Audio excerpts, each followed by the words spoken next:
Recording is on. More music on trendybeats.com. Okay, good evening, everyone. I trust you are doing well. So, I don't know if because you are using this new Zoom conference or this new conferencing, a lot of people are not able to navigate. However, we are having this session recorded, so we'll be able to share it in bits, especially on our YouTube page and perhaps all the other social media platforms.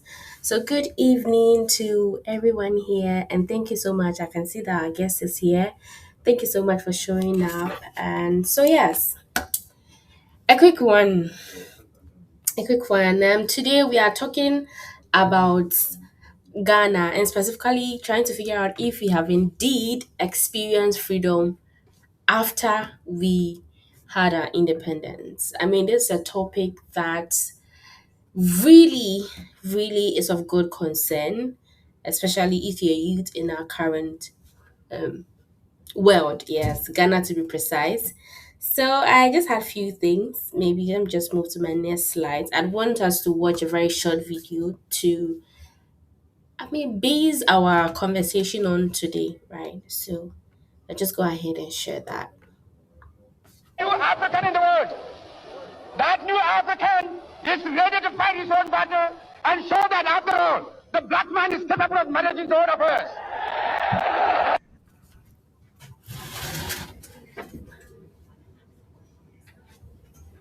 Okay, so that was a very very short video.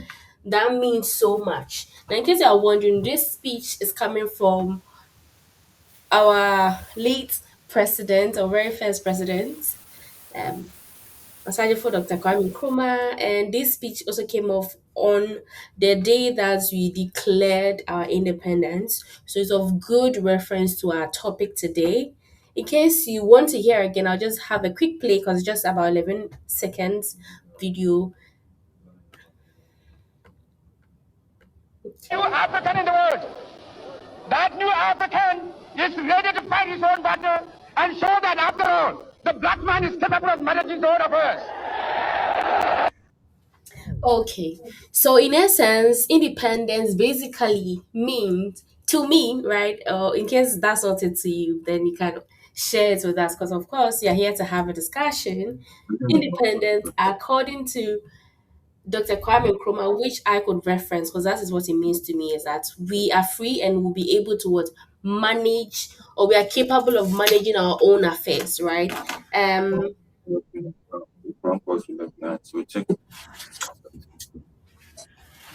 Okay. So we'll be able to manage our affairs. So that's what independence means to me. And I think I would like to hear from everybody what independence means to you as well. And so to our open floor questions, right? I just want to find out from us, would you agree if you're a CEO doing most of the work, but your employees earn more than you? If assuming you're an employer and you own a very lucrative company, but the people that you have employed are actually earning more than you, that would even be a good thing if they are not good thing. I mean it will kind of make sense if they are doing a lot of the work. But in case you are doing more of the work and they are just like celebratory employees, then would you be happy if they earn more than you? So let me see. I think so far we just have money on the call. So money, can you share with us? Okay, we have money, we have Emmanuel. So, money, I'm starting from money. What would you do if you're a CEO of a company, but your employees earn more than you, even though you do literally all the work? No, please, I can't hear you, money.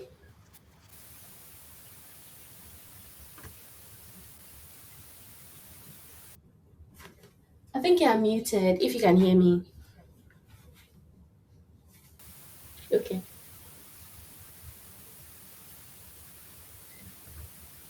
Please, can anyone hear money?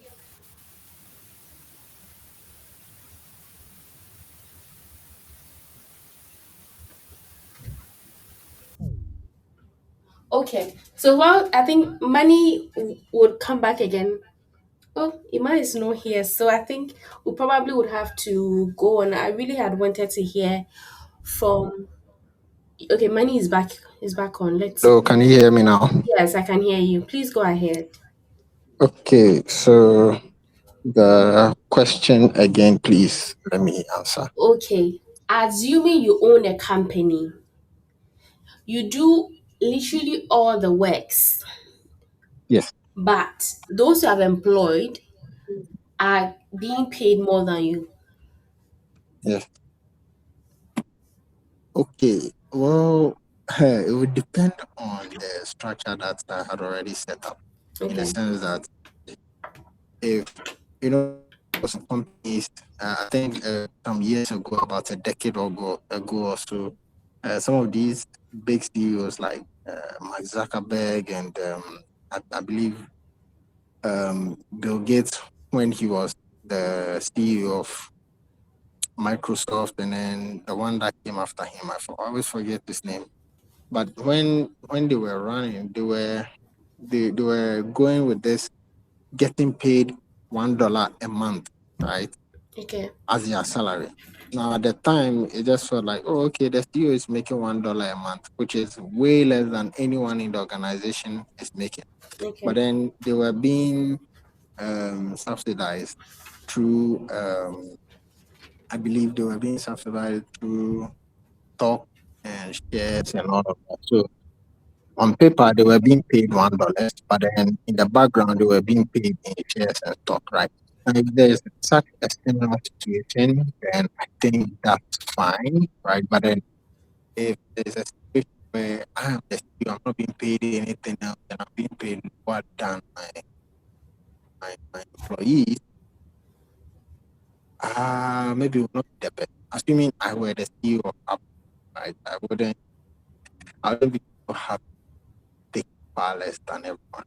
Unless of course we're like a startup and I need the cash to travel. So I'm not really concerned about my salary, and then I have to pay the employees more than I have to pay myself, just so that the ship can put up and make something out of this, then yes, I'm happy. But if it's a well-established company like Apple or Nvidia or Microsoft or even any firm here in Ghana, any big firm in Ghana, I don't think I don't want to say happy, but then I wouldn't be happy get paid less than my employer.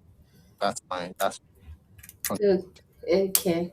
So thank you so much for sharing that with us. I think I would like to explore to see if these individuals were taking dividends from the profits the company they were making during the time they had to take $1. I think it would add to how I understand the situation because I would not yeah. understand why you would have to take $1 a month. So yes, Oh yeah. Okay. So these billionaires usually they don't even buy from their money. They just borrow against what they have, and then they spend it. So $1 a month on paper, yeah, he's being paid $1 a month, but at the end of the day, it's nothing to him. Yeah. okay. All right. Thank you. Yeah, please, do we have anyone who wants to share their thoughts with us? I think there's Edna here. Hi, namesake. But well, I think Edna, would you like to share something? If not, I think we could quickly move on because we are almost behind time. Okay. All right. So, a quick one to our guest of the day. His name is Philip Kwame Saba, and I have known him from school days. He is into, political communication, very good. Public affairs is he's up there. And currently, he is a student at the Ghana School of the Law. He's someone who has in depth knowledge in governance and national policies, let me put it that way. Yes, so without without doing much, right, or without doing too much, I would have our guest speaker come in, or as our resource person come in. Flip, please, can you hear me? Yeah, Thelma, I can hear you. Can you hear me too? Oh, yes, very clear. All right, so I would kind of stop sharing my screen and I'll turn my camera on. So it will help with the recording. All right. Yes, I can hear. So thank you so much for agreeing to grace this session today with your expertise, your insight, and all that you're about. I really appreciate it, and I do not take this moment for granted at all. So before I actually even ask you anything, I want to find out how you will feel. I think the meaning for this question will come within our conversation, but I want to find out how you will feel if you were an employer doing more than your employee, right? For your company to gain more profit, yet you earn less than your employee. How would you feel? No, Thelma, take it again. I missed you on that. Okay, so if you have a company and you do more than everybody, I mean, the work, but your employees earn more than you do, how would you feel? Like, would you agree? Okay. Thank you, Thelma. Good Yeah. evening to your listeners, yourself, and every other thing. I think this is a good call. What you are doing is a very nice one.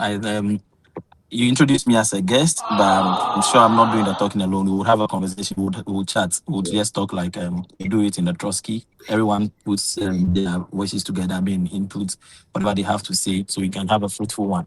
Yeah. Um, to understand your question, I wouldn't say a yes or no answer. Are you saying that the employees would gain more than you cumulatively or individually? No, As in, individually. So assuming individually, you have a company, yes, you are getting 2,000 cedis a month, and you are paying your employees 3,000 each. yes, but you are doing more of the work. So you are doing, let me say, administrative work. The things that they are supposed to do, they are not doing it. So you have to take charge and do them. Yet their pay is more than you. I'm not sure this is a wise thing for anyone to do. Mm-hmm. In the sense that you own a company, and of course it's a business, and business is something that has an undertone of making profits. Okay. So there is no way you do more than your employees that you have employed, and you are paying them individually more than yourself. And I think then you are running into a loss. It's a back or something. It's not something that I can relate to. It's something that anyone that is engaged in such a thing needs to be advised on what to do. So I'm sure it's not a good thing, unless you understand the situations that necessitated that an employer would take less than the employees, yet he is doing more than the people. That person needs to have some serious consultations to know what it's about. Okay. Okay. I think that's right. All right. So thank you so much for your response. Now, referencing what Nkrumah said on the 6th of March 1957, that we are capable, the black man is capable of what? Managing his own affairs. Do you think that it is the case? Okay, so what Nkrumah said that black man is capable of handling its own affairs. Yeah. We need to look at the intention or why he said that, and the tangents on which he made that statement. Of course, every man at a point in your life you'd need to be independent. At a point, even your parents that give birth to you at a point would leave you to take certain decisions for yourself and to be able to do things that you need to do for your survival. And at a point, you also give birth and start taking care of them. And at a point, you of course have to leave them because they are of age and they can take care of themselves. So in that same energy, I think looking at the situation and the things that he wanted to do or the tangents he wants to take the country on, it's safe to say that the black man, at the time he was making this commitment or he was making this statement, And even currently, using the analogy of the fact that at a point every parent leave the child to do, at that time is no more a child. As long as it's your child, it's no more a child per se, child in the literal meaning of a child.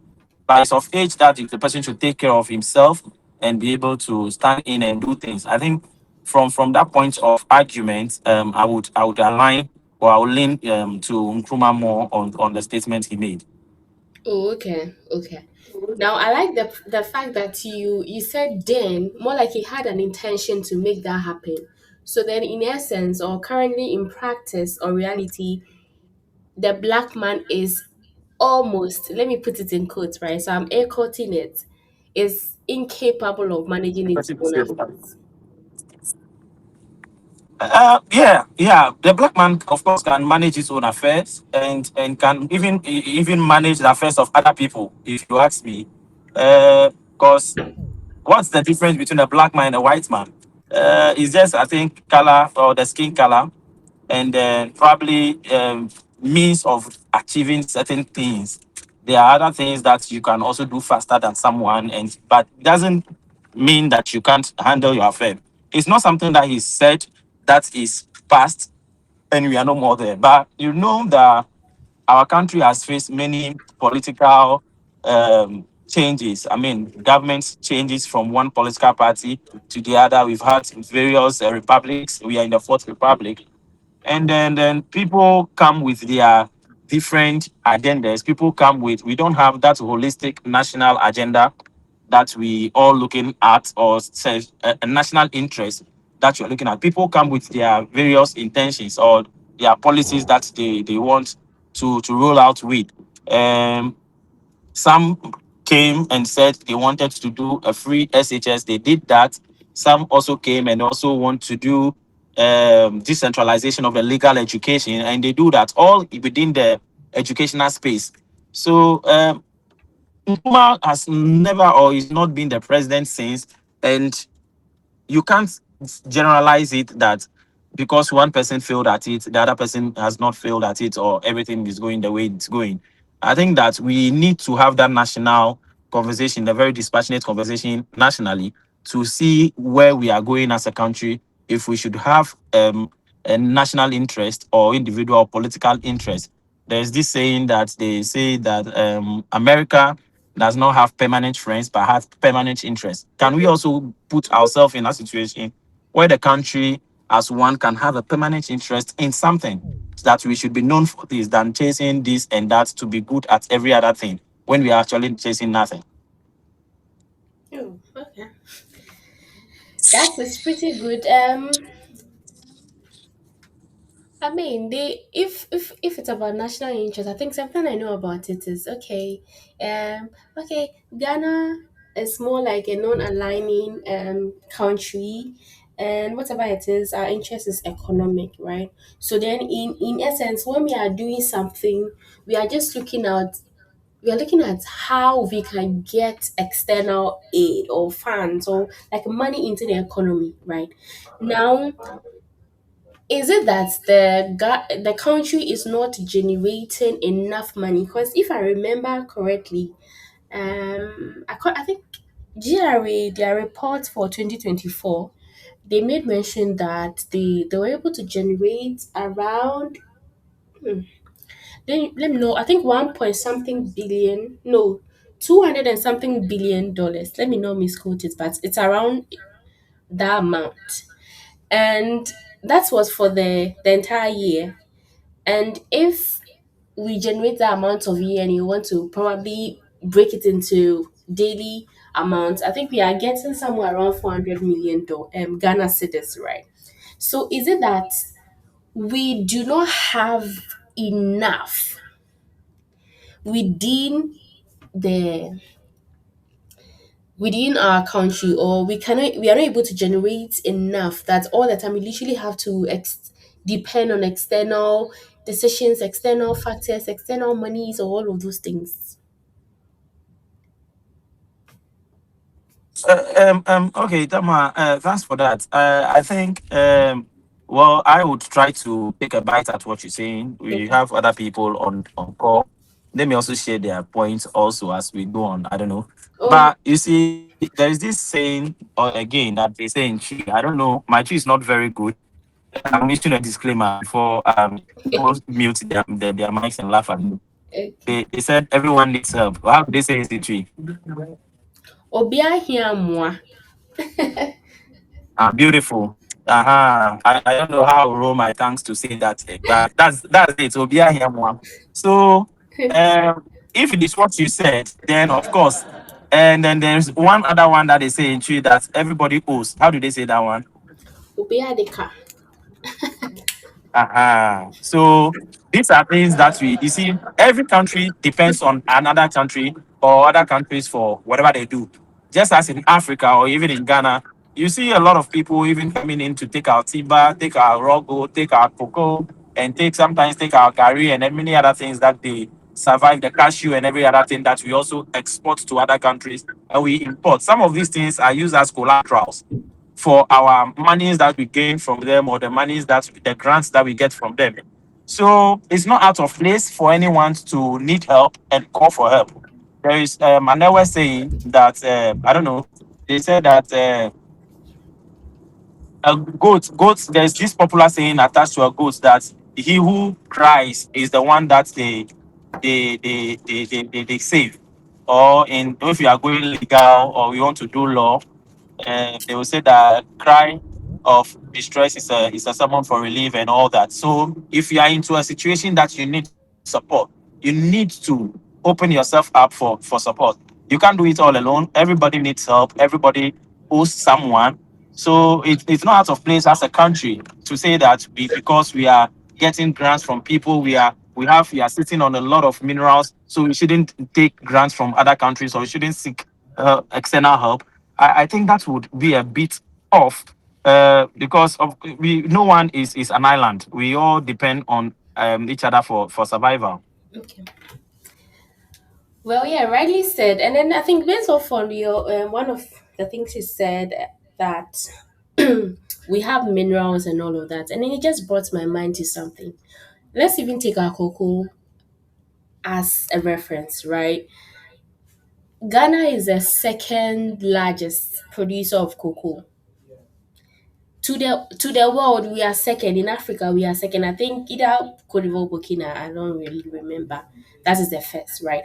So even being the second largest Africa wise and then worldwide, we just have I think about 10 to 15% of our produce.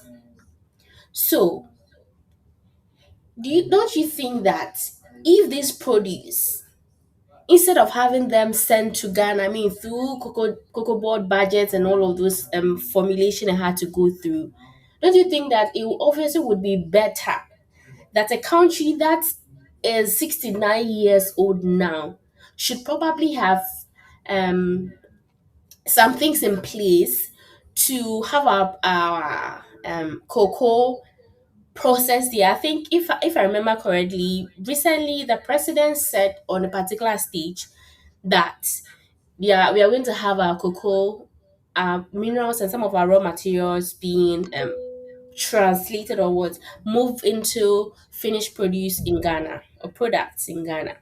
Now, see, we have heard these things for so long. It's more like usually we do hear them, but we just don't see them. So, don't you think that these percentages that are being exported could be used to buy those materials that can even help the youth get employment and in turn have the produce made in Ghana, produced in Ghana, and then they have them exported in its finished state?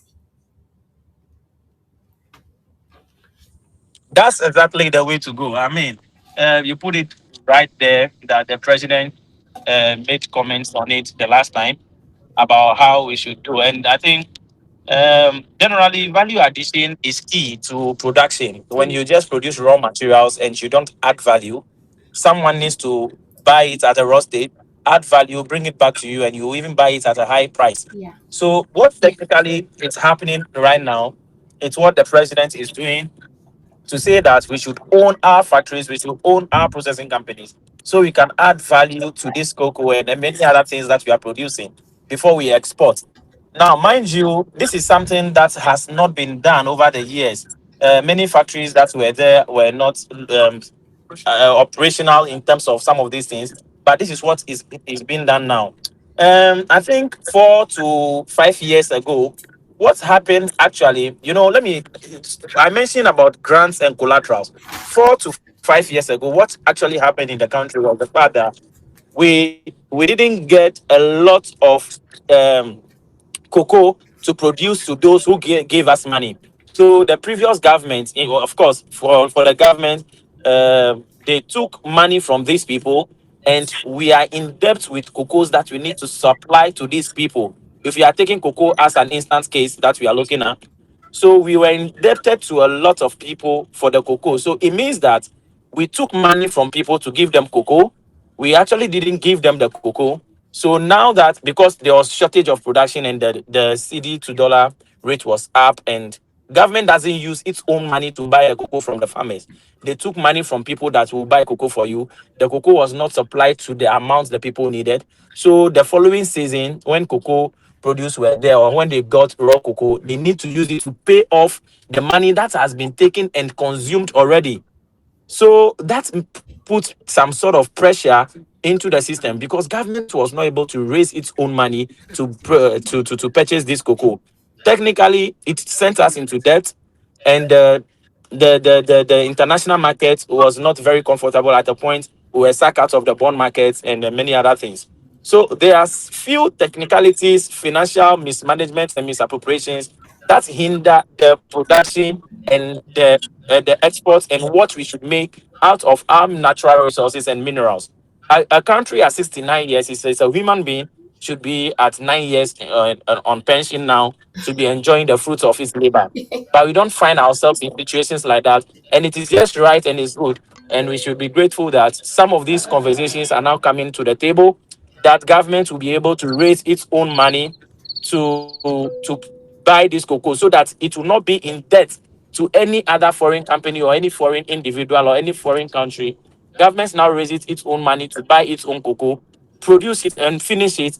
Then they give it something of value to the outside world, so that at the end of the day, we will not be in debt with other people. The illustration I gave earlier, when you take money from someone to buy something from the person, you took the money and then you are not able to produce the thing. But you and I know that you can't put money in the house and expect to make profits out of it. So that money was diverted into something else and many other things. That is a lot of these cocoa projects, the cocoa roads, and many other things that were done by governments and then many other things. So currently, we are at a point where we need to make that bold decision to put our foot, best foot right, and make the decision that we want to add value to everything that we do and make it right.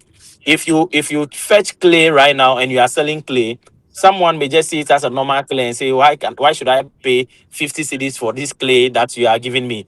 But mold that clay into something else now, paint it nicely, and give that same clay to someone at 500 cedis. The person will buy it for you. Something that the person was not ready to even buy at 50 cedis, the person will buy it at 500 cedis. That is the value addition that we need to do. That is what we need to do as a country, so that at these 69 years that we have attained, we will be reaping the fruits of our labor.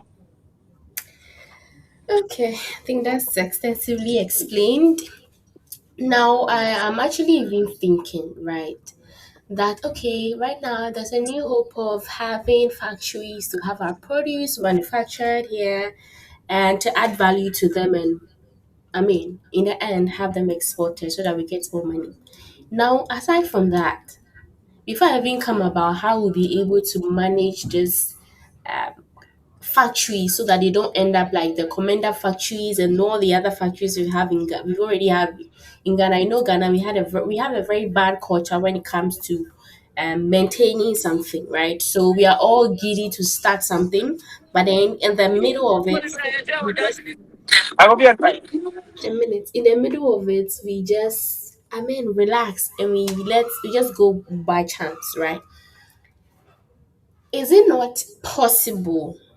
Because if I think you're even closer to let me put it, national policies and other things. So you're the best person for me to ask, because since this current government, right, has not, maybe known to me, have not gone for any loan. I don't know.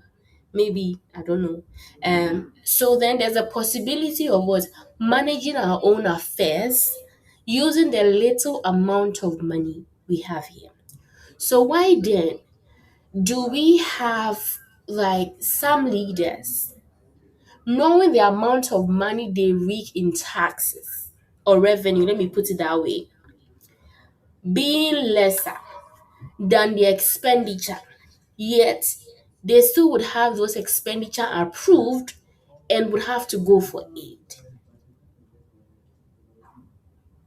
Okay, so Thelma, this government, since coming to power, it's been 13 or it's been 15 months now.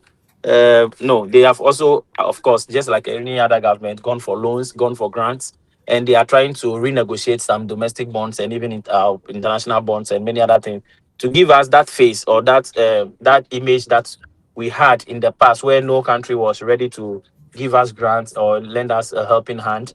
We are trying to demystify that notion and put us in the proper perspective where people can actually give us that support that we need as a country. Yeah, it looks like that you say um we have a country where our revenue is not up to our expenditure. Yeah. It's because of many other things that government is doing. There are several commitments that government engage in. If when you go into government expenditure and many other things, you realize that you see this has to also do with our tax generation or our revenue generation in the country. When you look at the country, you look at the sect of people, or you look at the age group or the population that gives tax to the country for the country to finance or to use to finance its activities, it is very less. Majority of people don't pay tax in Ghana.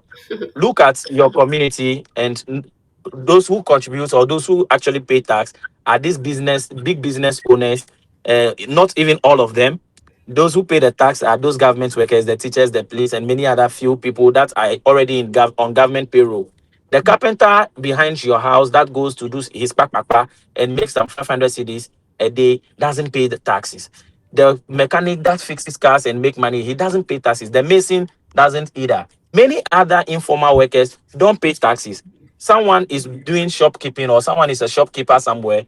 The person is paid at the end of the month. They don't deduct taxes and many other things. But don't forget, the person also enjoys the street light, enjoys the Ghana water, enjoys the electricity that we enjoy. So when you look at the number of people or the population of the total Ghanaian that's involved in tax paying, you realize that the people that are paying tax are very less than the people who are actually supposed to do it. So we need to regularize or we need to recalibrate our tax or our revenue generation model as a country. I'm not a tax expert or a finance person, so I may not have the technical ability to probably mention few things that should be done.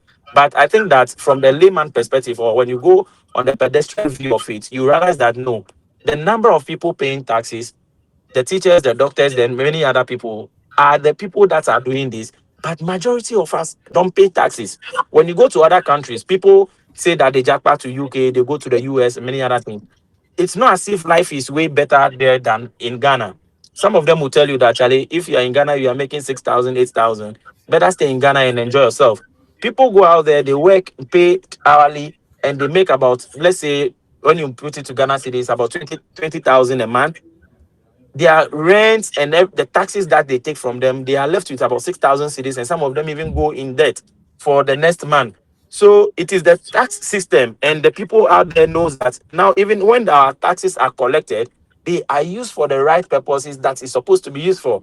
Because someone doesn't see the reason why there will be a lot of potholes on the motorway, yet government is taking taxes, government is taking tolls, and many other things. So it is a responsibility on both the leaders and the citizens. Our leaders need to put our taxes into efficient use to make the people understand that what you are contributing is being used for this, and our people on and we the ordinary people to need to put our energy and know that government needs money for that. There is no other way government can make money to support the system other than the taxes. Because if there is no tax and government needs to pay salary at the end of the month, they will go in for loan. Imagine what will happen if a month comes and they say government doesn't have money to pay its workers. It would be a very chaotic country that we can't imagine. So if the situation necessitates that you have to go and take loan to support, you have to, unless because your internal revenue is not matching up. And sometimes too, there are certain gaps within our internal revenue generation that needs to be bridged so that we can get enough to take care of our country. And maybe one day we may not need external aid for our living. As a country at 69, we should get there soon. Okay. All right. So, Money, I have a question, but Money, can you go on and ask your question? Yeah, hi. Yeah, so mine is not really a question, but then more like an expansion in a way. So, um, Mr. Philip mentioned that the maybe the carpenter, the back goes to the backyard there, he does some pack, and gets 500 cedis. Or the shopkeeper who gets paid maybe 2,000 or 1,005 at the end of the month is not paying taxes. And for that, I don't think you can blame the worker, right? Because there is this mandate that when you employ someone, you have to pay something like SNIT, right? You have to pay SNIT for this. And then from this SNIT, you have to pay taxes as well. As your company, you have to pay taxes. But then here lies the case where a lot of companies in Ghana, it's a lot of, I don't want to say informal, but a lot of informal companies in Ghana only pay their employees without paying benefits or taxes or anything, right? Now, you can't blame the employer, the employee, if they are not paying their taxes, because one, there's a high chance that they don't even know how to pay the taxes in the first place. Right?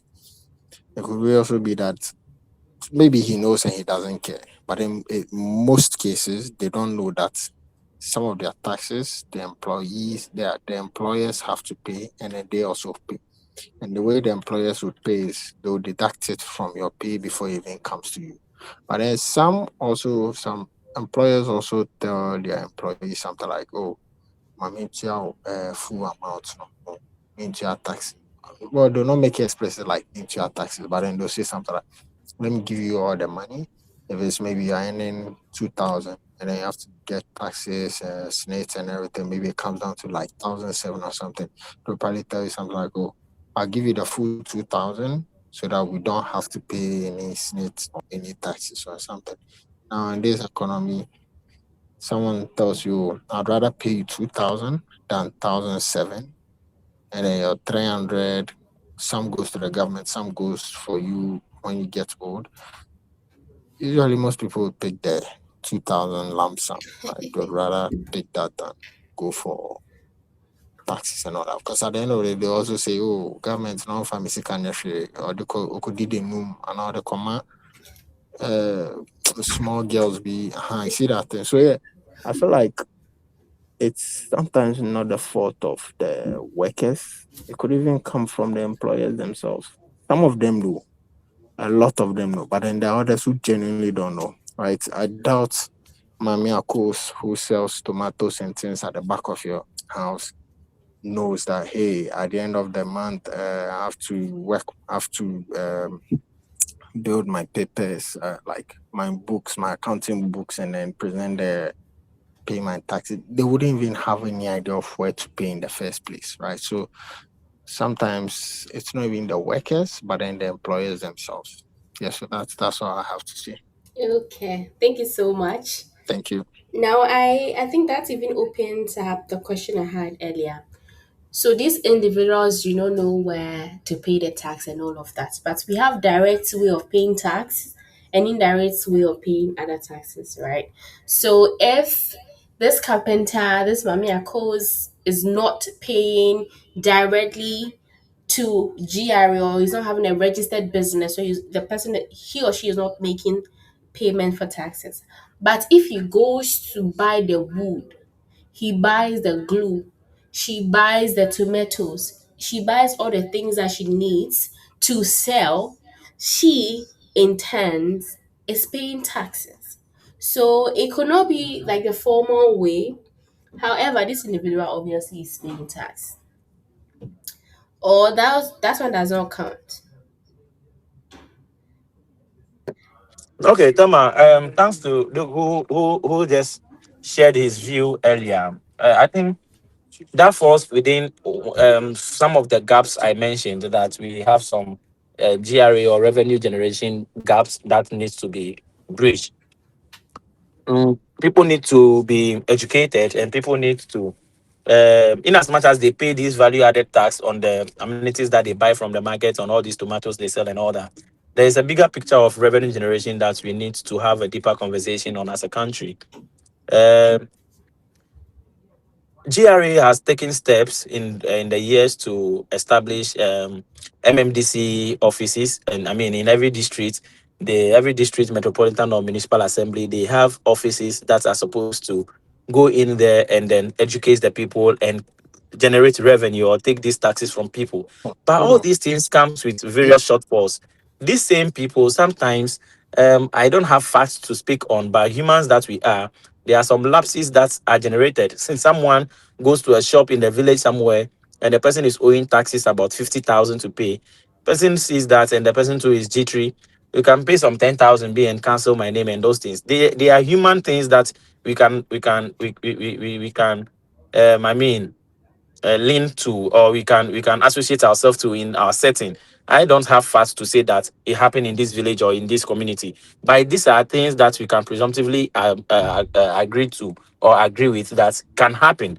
So we need to bridge that gap. It's a very big gap that needs to be bridged, and until we get to that level where the ordinary Ghanaian or the citizens understand the essence of the taxes that they pay, why they are supposed to pay, and what the taxes do for them.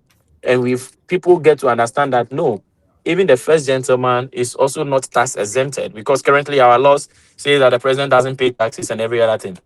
But if we find ourselves to people getting to understand and appreciate the facts of why they pay taxes and how the taxes are being used, I think we will be at a better place and would have a very um, nice conversation next time we are having this conversation, and then things get better. Okay. Thank you so much. So then I mean we are almost wrapping up. So I possibly will go ahead and ask you, do you anticipate or perhaps have some kind of faith or hope that there is going to be a particular time? In fact, I even had some questions around the UN, but I mean, do you think that, because you see, it's like literally we are doing things, but we do not have the autonomy to go ahead and do them on our own. I mean, recently, let me just bring this one in before I ask the last question I wanted to ask you. Recently, we just had the one of our ministers, our foreign ministers to be precise, have this conversation with the European Union to, I mean, the security part, if I'm saying that right. And at the end of the day, it makes a young Ghanaian wonder, right? I know that we are our military or our intelligence is not that sophisticated than the Western world, right? They have the intelligence, they have all of those things, and some, Tama, yeah, joke and see, joke and see if Ghana's intelligence, surveillance, and security apparatus are not fit.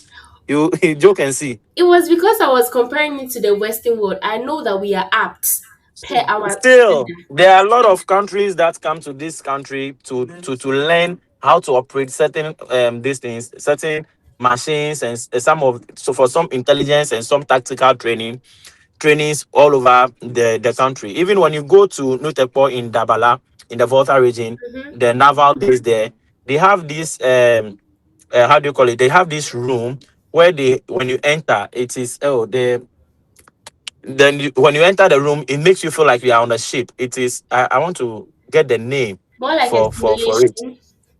Yeah, they have a simulation studio where you can go there and you learn everything. It is something I think the whole of Africa, that is the first or the second that we have. Ooh. So it's not as if our apparatus and our gadgets and our machines are not up to. Charlie, don't joke with the security of Ghana. I mean, this is not something that we get to see in the movies and all that, but we have them out. We are not just sitting as an idle country. It is not because sometimes we make it look like we are not there.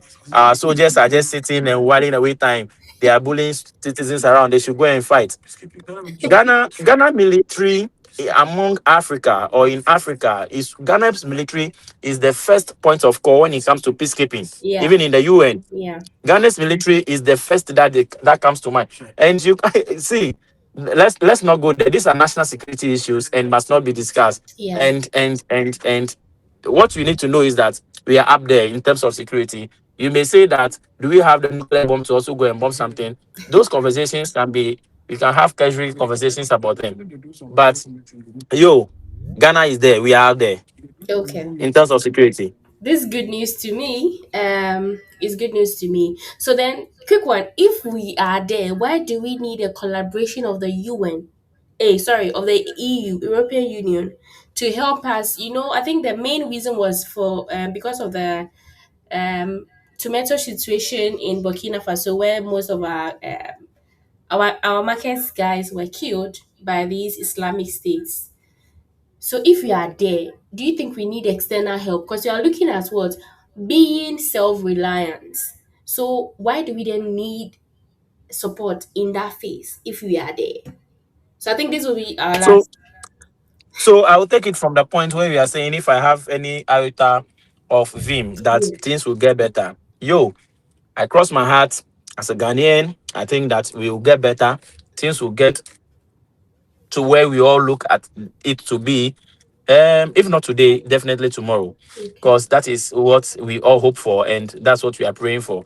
And of course, from where I sit and where I see things from, things will definitely get better because we have people like you, Telma, putting these programs together to put minds together to have productive and development oriented conversations. So even with you, Telma, having this conversation or having this program, it's a hope for me that we are getting there. We will get better. Someone else is also doing something in one way or the other to make sure that we get there, we get better. And a little drop of water makes that mighty ocean. I believe that with these things that we are doing, these productive and developmental or development oriented conversations we are having, definitely we'll get to that situation. Because I have vim and I have faith and I have hope that if Thelma is put in a situation where things would get better, Thelma will do that. And if Duke gets to sit somewhere or the Lally sits somewhere or Nani Manny sits somewhere, things will get better. So of course there is hope that things will get better. If we are out there, if we are better, if we are well to do, why do we seek help? Uh, Imagine a man who is well to do, has all the money, and is doing well, lacks nothing, and still going to marry. Why would she need to go and marry? He has it all. He has all the money, he has all the houses, he has the cars, he has everything. As a snap of a finger, food will be on his table. Why would this man still go and marry? I wouldn't know the answer to give right now. But you see, we when we are having this conversation we are having has now generated into international parts. We are going into international law where we have international treaties. There are certain treaties, there are certain conversation, and there's certain things that we need to do. As I said that we are not an island, you know that when you look at the Gulf of Guinea, when you look at our sea, our ocean, you realize that Ghana has a certain nautical miles of this thing that they use. We Yeah. have a territorial waters, Yes. and at the end of your territorial waters, someone's water or territorial water begins from there. Yeah. So because these two countries cannot have that sit down, in the past things were not this way that people can just judge or and have this. So we have international treaties, we have European Union, the birth of European Union, we have the birth of UN, the birth of AU, and all these things. They are to put us together as a one state or as a community where issues can be resolved and things can get better so that people can put their hands into each other to make things to live to have a one world. I mean, one whole universe where things can flow better. People are now calling for borderless Africa. All these things is not because Ghana cannot achieve it alone or Togo cannot achieve it alone. It is because when we are borderless, when we are together, when we are one, we can achieve something. This same borderless Africa was something that Nkrumah was started. That the independence of Ghana is meaningless until it's linked with the total liberation of the whole African continent. And some people went against it, but after years and decades now rolling now, the descendants of people who probably stood against that are the people now championing the cause of a borderless Africa. So you realize that we are getting there. The light is coming. We are getting to the end of the tunnel and it is beaming out there. So gradually we are getting there and things will get better. I have that hope and I have that conviction that with people like you, Manny, and Duke, with myself and every other friends that we see around, we should be hoping to have a better Ghana because I know one day you will be in a leadership position to turn the fortunes of the country. If I don't believe that to get better, it means I don't believe in you, Toma. Okay. So thank you so much. I mean, thank you for sharing all you have. I had actually aligned certain things in my head. Because, yes, as a regular youth in Ghana, sometimes you just cannot understand why some things are happening. Because you feel like, okay, if I'm that position, I definitely will do something different. I will do better and all of that. But so thank you so much for helping us align our minds onto some things that we actually did not know. And I mean, there was some new information you shared with me that I actually really appreciate. And so, since we just have to go over, I think I've even taken so much of your time. So thank you so much, Mr. Philip. Okay. Thank you, Thelma. Thank you for your time. I enjoyed having this conversation with you and your crew. It's a nice time. Let's have this more often. Let's have it by the fireside. Let's have it with a bottle of wine with some pure water. Let's just sit somewhere and Uh, have these productive conversations. And I would always be available to share mine and of course learn from many other people also. Thank you so much. Thank you so much. And yes, so we'll meet on another street, just as you have said. And so, yeah. Thank you. Bye bye. Bye.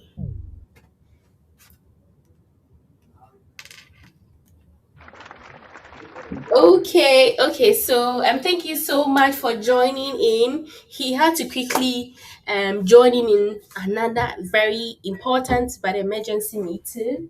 So I think we just will not have enough time to ask him some questions. But just as he has said, if there's anything you would want to connect or ask him, his name is Kwame Philip Saba.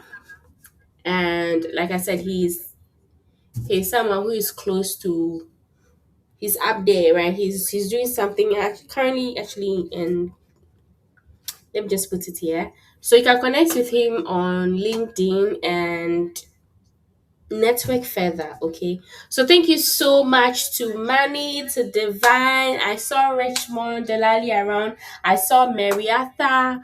I saw there was an Edna here, my namesake, and I think a couple I can't remember. So thank you so much for joining in today. Your presence is deeply appreciated. So let's just have an amazing day, and until then, we would meet again on the last Saturday of April, right? So I would work on that and get us our new guest. But if you have any suggestion you want to share with us, some topics you want to have, want us to have conversation, because these are key topics, topics that we need to have, or conversations that we need to have, right? So if you have any suggestion, if you have any feedback, please do contact me and connect with me, and we'll just take it further. So thank you so much for joining in today. Do enjoy your evening. Bye bye.